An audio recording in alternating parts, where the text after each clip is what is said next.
আসসালামু আলাইকুম ওরহমাতুল্লাহি ওবারাকাতু।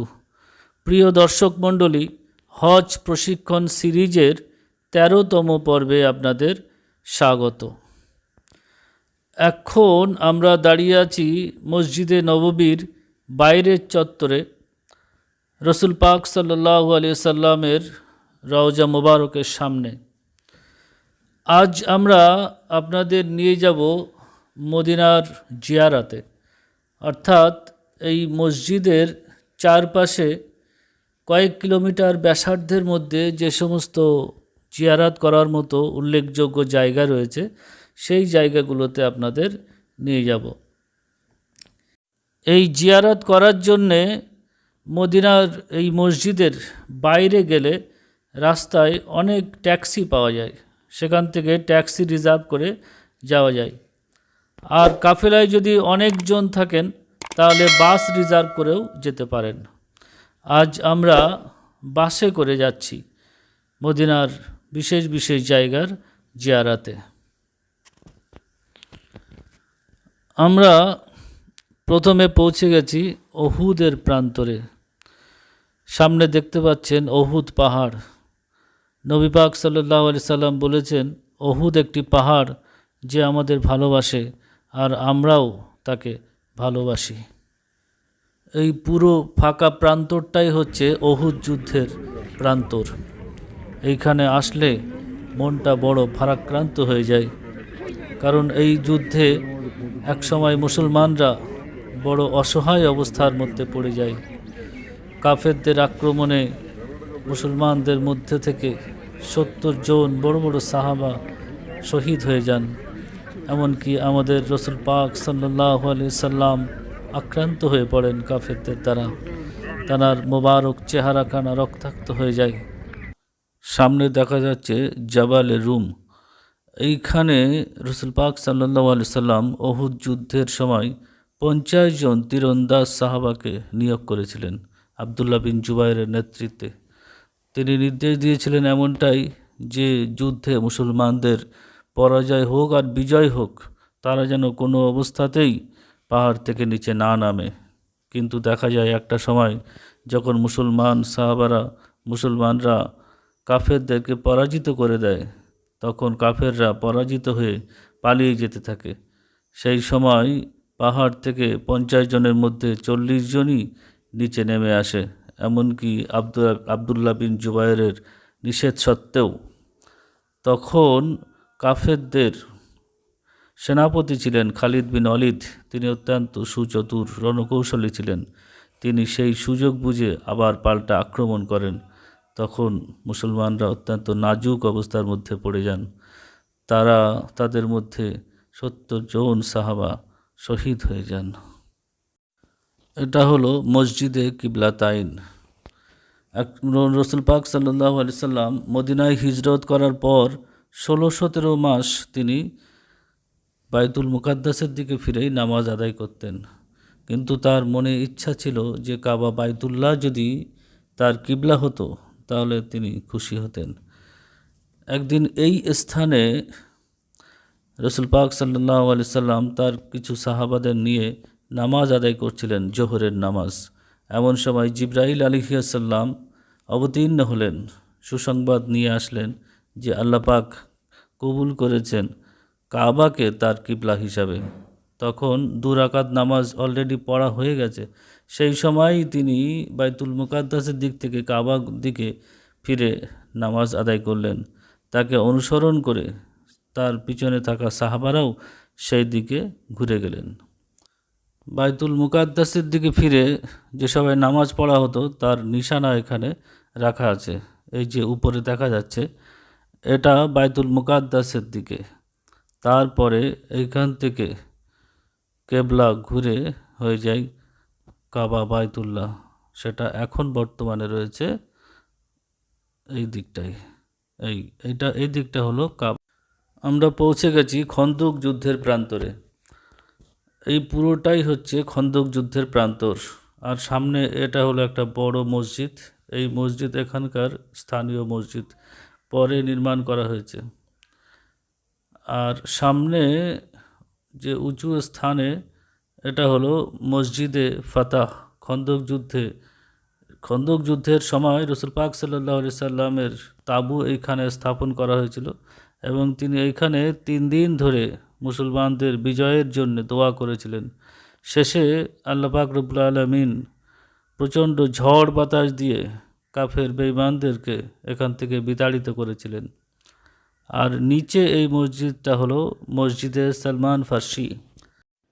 আর সামনের এই মসজিদটি হলো মসজিদে ওমর বিন খত্তাব। আর এর পাশে আরও একটা মসজিদ রয়েছে, ওই সামনে দেখা যাচ্ছে, ওটা হলো মসজিদে আলী বিন আবি তালিব। কিন্তু মনে রাখবেন, খন্দক যুদ্ধের সময়ে এইখানে এই ধরনের কোনো মসজিদ ছিল না। পরবর্তী সময়ে বিভিন্ন শাসক এই মসজিদগুলো নির্মাণ করেছিলেন, যেগুলো আমরা দেখছি। আমরা এবার পৌঁছে গেছি মসজিদে কুবা।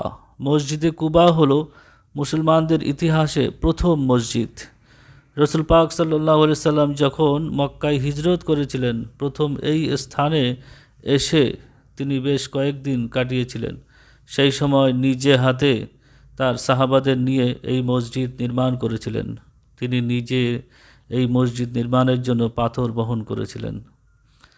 আর এই মসজিদের কেবলা নির্ধারণ করে দিয়েছিলেন স্বয়ং জিব্রাইল আলাইহিস সালাম। আর পরবর্তী সময়ে যখন কেবলা পরিবর্তন হয় বাইতুল মুকাদ্দাস থেকে বাইতুল্লাহ, তখনও জিব্রাইল আলাইহিস সালাম এসে আবার কেবলা নির্ধারণ করে দিয়েছিলেন। তাই বলা হয় এই মসজিদের কেবলা সব থেকে সহিভাবে ঠিক করা হয়েছিল। রসুল পাক সাল্লাল্লাহু আলাইহি সাল্লাম এই মসজিদ সম্পর্কে বলেন, যে ব্যক্তি বাড়ি থেকে বার হয়ে মসজিদে কুবা পৌঁছে 2 রাকাত নামাজ আদায় করবে, সে ওমরার সমান সওয়াব পাবে। এই হাদিসটি এইখানে লেখা রয়েছে,